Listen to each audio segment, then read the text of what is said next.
एक शारदा हॉस्टल का उद्घाटन करने के लिए, और वहाँ कोई भारतीय जनता पार्टी का कार्यकर्ता सम्मेलन नहीं था, आम सभा थी।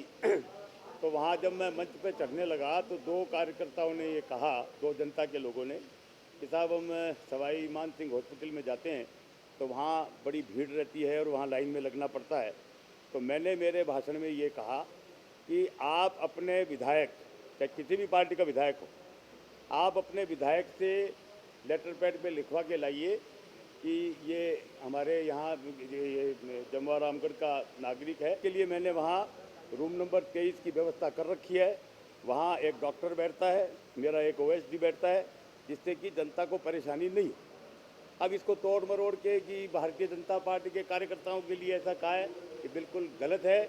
और ये जिस भी पत्रकार ने ये न्यूज़ दी है, अब 10 अखबार हैं राजस्थान में, एक अखबार में क्यों आई, बाकी अखबारों में क्यों नहीं आई?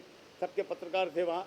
तो ये इस प्रकार से तोड़ मरोड़ के अपनी टीआरपी बढ़ाने के लिए इस प्रकार के स्टेटमेंट देना बहुत ही दुर्भाग्यपूर्ण है कि भाई इसका मुकम्मल इलाज होना चाहिए।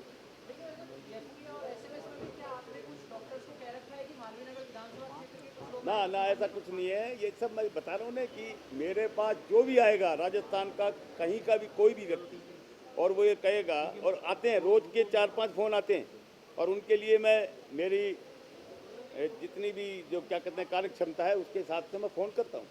रात को 11-11 बजे तक फ़ोन आते हैं कि साहब मैं अभी परसों मेरे घर पे आ गए 2 जने, उन्होंने कहा कि साहब हम एसएमएस में गए थे तो हमारा इलाज नहीं हुआ। मैंने वहाँ ऑटो बुलवाया, उनको उसमें बिठाया, वहाँ डॉक्टर को फ़ोन किया कि भाई इनका मुकम्मल इलाज करिए, और उसके बाद उनका धन्यवाद का फ़ोन आया कि साहब मेरी व्यवस्था हो गई। तो मुझे एज ए स्वास्थ्य मंत्री ये करना ही चाहिए, क्यों नहीं करूँगा? अरे आप बात ही नहीं समझ रहे हो। मेरे पास जो आएगा उसी के लिए कहूँगा, बाकी सबके लिए कैसे कहूँगा? अब आप बीमार हो और आपका मुझे पता ही नहीं है तो मैं कैसे कहूँगा? मेरे पास कोई आएगा तो उसकी निश्चित रूप से व्यवस्था करना मेरा कर्तव्य है और मैं करूँगा। डॉक्टर की यदि कोई शिकायत आएगी तो निश्चित रूप से उस पर भी एक्शन लिया जाएगा। करौली जिले में